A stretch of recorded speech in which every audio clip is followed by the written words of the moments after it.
Saturn, Aquarius 29. The butterfly emerging from a chrysalis. This is about shifting our spiritual level. There is much knowledge to be gained in normal life for the spiritual aspirant, but it is not enough to take us the whole way. To master the circle of life, with its cycles and directed evolutionary changes, is a necessary condition, but it is not sufficient. We need to undertake the further step of commitment to a path of guidance, where we are shown what otherwise we could not see by ourselves. Spiritual initiation is a particular event that occurs between a guide and a disciple, which involves sacredness, vows, and a fundamental shift of perspective. It has a magical quality and an alchemical effect. The disciple is transformed on the inner planes and so undergoes a metamorphosis. This is about shifting your spiritual level up a notch. Typically we progress in small steps, but occasionally there's a major shift.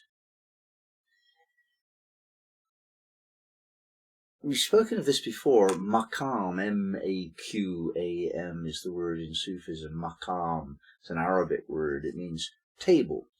And the suggestion of this foundation, a fundament, is that that's something you cannot go below. We raise our lowest common stability by spiritual development. By common, I mean everyday and ordinary. Our normal sense of self cannot go below this table. So there's certain things I can't do that other people can do. I can't intentionally hurt anything or anyone. I don't have it within me because my own maqam is above that, as yours is, no doubt. But there are some people who can do that. They can torture cats and hurt babies and things, and I don't know how it's possible, but that's how it is. Now, you can raise your maqam little by little by little by doing little things. And that takes you up a kind of an escarpment, slowly progressing, maturing, growing, a little bit more aware of what's going on. It's just the same process of normal maturation but applied to spiritual principles. And yet, occasionally, there's a dimensional shift, a quantum shift. And we start vibrating at a higher level, and everything is changed. Our consciousness, our awareness, our understanding, our wisdom, therefore, of everything just goes whoop, and we pop into another bubble almost. We expand into another realm of life on that sort of mental level, but it affects all the events in our lives as well. Now, Saturn requires of us an attitude of being. It's not like the other planets. It's serious and measured and often slow and careful, and it gets things right, and it's aware that there's a penalty for getting things wrong. It's the operation of karma on some levels, and it's the operation of society on other levels. You get people telling you off and fining you and stopping you on the roadside if there are policemen.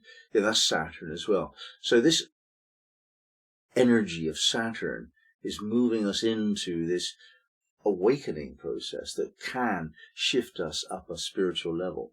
And if you've ever achieved that in your life, which you possibly have, you know that your life is better permanently, and it's irrefutable. You cannot drop below this table ever again. So it's the juice in life. It's not likely to happen more than once even. Once is very good. Twice is quite phenomenal. And occasionally we have that experience, and it might be following a dark passage of our lives where we lose people and things, and intentions and so on. We might suffer a lot, and then we bounce up on that permanent level of a new spiritual dimension. Very often this occurs after a Pluto transit, a Neptune transit, a big one. Very often this is the time for it anyway. So Saturn, not quite the same. It's not so much a gift or the result of previous work just popping into your head. It's Saturn. It's like doing the work necessary in order to have this spiritual awakening. Now that inevitably means discipline and introducing choices into your life which you back up with will rather than pleasure or magnetism. You're having to do work here to say, no, I know that's bad for me, I'm not going to do it anymore. And you can apply that to tobacco and to dope and to excess food and actually to people and actually to occupations and actually to geographical locations. I'm living in this horrible place that can't serve me spiritually anymore. I gotta move. This person, they're bringing me down. Time to finish that, and so on. And the habits that you have. No spiritual seeker is going to want habits. Habits are negative. Rhythm, however, very positive. The difference between them is very often lost because we just become habitual. And the thing to do there is perhaps never do the same things 2 days in a row. If it's to do with pleasure, you have to introduce policies, shall we say, to guard against getting lost. I like what Dane Rudyard says on this particular degree. Aquarius 29, a butterfly emerging from a chrysalis.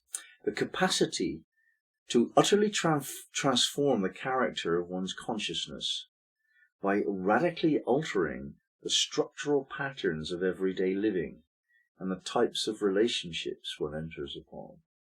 So he's making the same point that I've just made there, isn't he? Here, what is emphasized is the process of metamorphosis itself. It stresses the essential character of the activity required at this stage of the cycle, i.e., nothing short of a complete renewal of all of the implications of being alive as a human individual will do. A radical change is needed. At this stage, the change is individual and mental, and it should be seen against the background of humanity as a whole. What is revealed is the potential ability of every human being to participate in the higher realm of evolution after his or her emergence from a critical stage of transition. The chrysalis is an interesting formation in nature. A caterpillar has form and you can identify it, and then it moves into the chrysalis stage. And inwardly, nothing of that previous form is kept, almost nothing. And the components of the caterpillar are all mushed up to become the butterfly. There isn't a gradual shift which we could see unfolding. It's the death, basically, of the caterpillar and the total rebirth of something else. And that's how it feels to go through a Makam shift. You look back on what you have been and you can't really understand why you were like that. It doesn't really make a lot of sense for you to have been like that. That's how you see your old self when you go through this transition. And with Saturn here as well, there'd be a bit of a finger-wagging aspect. You have to guard against getting too self-judgmental, really, and beating yourself up because of the things you did wrong in the past. That's not helpful. Any guilt, any self-deprecation and shame, you have to look very carefully at these and not indulge them at all much. Maybe shame has a little bit of an advantage spiritually, because if you're shameless, basically you're a sociopath. That's not really what we want. But beyond a certain healthy sense of oh dear, I did that wrong, I'm a bit embarrassed about myself. That kind of energy on a soft awareness level, that might be okay. But then going further than that, thinking that you're not a good person and ridiculous things like that, just guard against those thoughts. We're none of us like that. All of us are coping as best we can with what we have in front of us, and all of us are making mistakes about that. Now, some of us free ourselves quite quickly from the embarrassment of the mistake and having no guilt about it. Life is trial and error. We're meant to make mistakes. That's the whole point. We try things and eventually they all go wrong. Everything always goes wrong. It's not really wrong, it's just inappropriate. Because life changes, we have to change, and therefore what worked in the past doesn't work anymore.